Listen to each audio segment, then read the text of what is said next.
आज हम विज्ञान विषय में वर्ग 8 के लिए कोशिका पाठ को देखेंगे और कोशिका के बारे में समझने का प्रयास करेंगे। कोशिका सभी सजीवों की संरचनात्मक और कार्यात्मक इकाई होती है।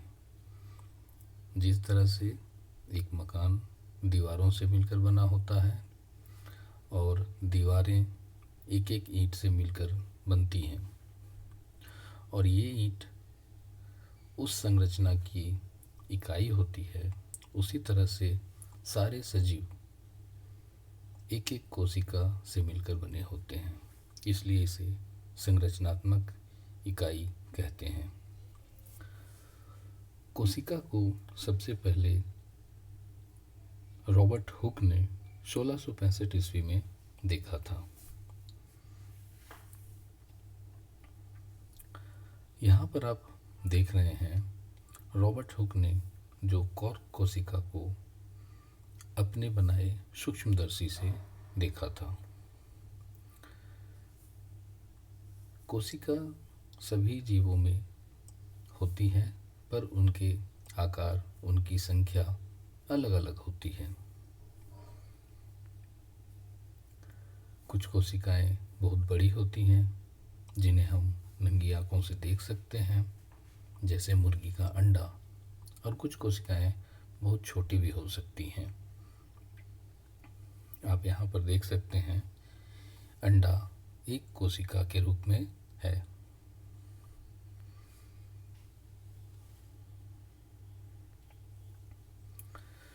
किसी भी कोशिका के 3 मुख्य भाग होते हैं: कोशिका झिल्ली, कोशिका द्रव्य और केंद्रक।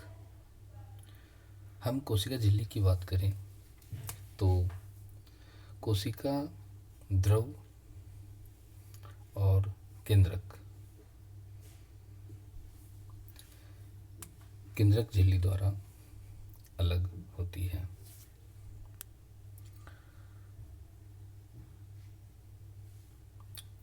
वैसी कोशिकाएं जिनमें केंद्रक झिल्ली नहीं होती हैं उन्हें प्रोकैरियोटिक कोशिका कहते हैं।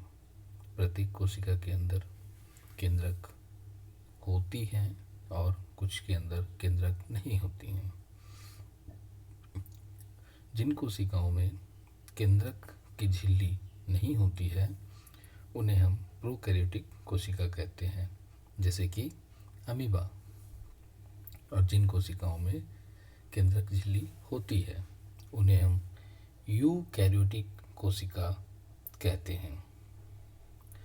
और यूकैरियोटिक कोशिकाओं से बने जीव को, अर्थात वैसे जीव जिनका शरीर एक से अधिक कोशिकाओं का बना हुआ हो, उसे हम बहुकोशिक जीव कहते हैं, जैसे हाथी, चूहा, हमारे पेड़ पौधे। एक कोशिका वाले जीवों को हम एक कोशिकीय जीव कहते हैं, जैसे अमीबा, पैरामीशियम। यहाँ पर हम अमीबा को देख सकते हैं और पैरामीशियम को भी स्पष्ट रूप से देख सकते हैं। पादप कोशिका और जंतु कोशिका दोनों अलग अलग होते हैं, कुछ मामलों में बिल्कुल ही अलग। पादप कोशिका जंतु कोशिका से अलग होती है क्योंकि पादप कोशिका में कोशिका झिल्ली के बाहर एक और आवरण होता है जिसे हम कोशिका भित्ति कहते हैं। यहाँ पर आप कोशिका भित्ति को देख सकते हैं।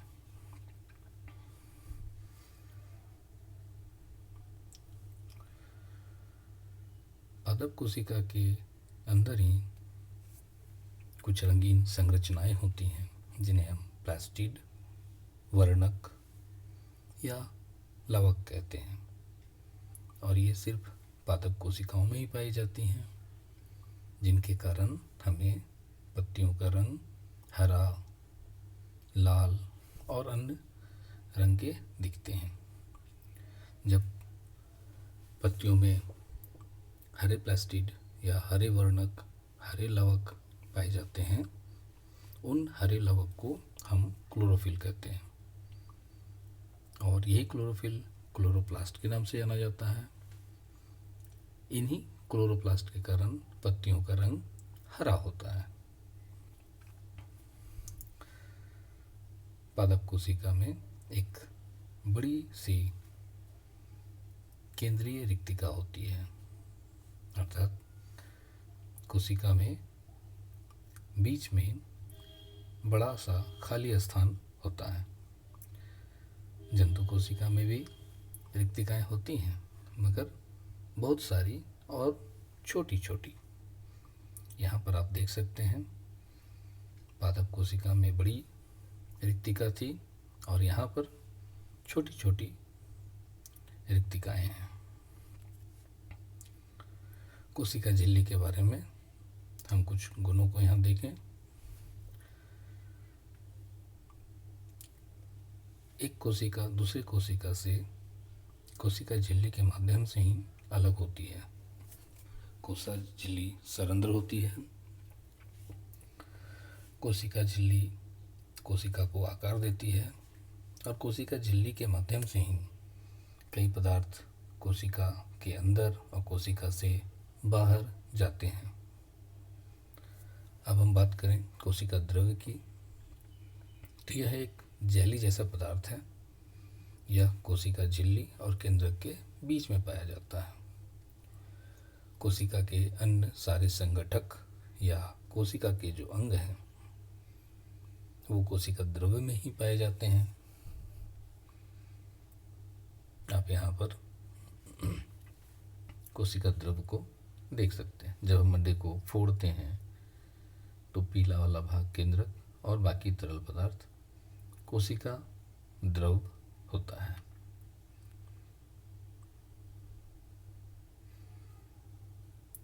इसके बाद हम आते हैं बहुत महत्वपूर्ण संगठक केंद्रक। केंद्रक पौधे का या जंतु के कोशिका का एक महत्वपूर्ण घटक है। केंद्रक के अंदर धागे जैसी संरचनाएं होती हैं जिन्हें हम गुणसूत्र कहते हैं। गुणसूत्र को क्रोमोसोम भी कहा जाता है। इन्हीं गुणसूत्रों के कारण मनुष्यों में उनके परिवार वालों से उनके गुण मिलते हैं। किन्हीं का चेहरा, किन्हीं का कद, किन्हीं का आकार, किन्हीं के आकार, आँखों की, नाकों के प्रकार मिलते हैं। पादप कोशिका और जंतु कोशिका के बीच हम कुछ अंतर देखेंगे, जैसे कि कोशिका भित्ति यह पादप कोशिका में उपस्थित होती है पर जंतु कोशिकाएं में अनुपस्थित। रिक्तिकाएं पादप और जंतु कोशिका दोनों में होती हैं, पर पादप कोशिका में बड़ी और जंतु कोशिका में छोटी। प्लास्टिड जंतु कोशिका में प्लास्टिड या वर्णक या लवक नहीं होते हैं, जबकि पादप कोशिका में यह उपस्थित होते हैं। अब कुछ प्रश्न आपके लिए हैं।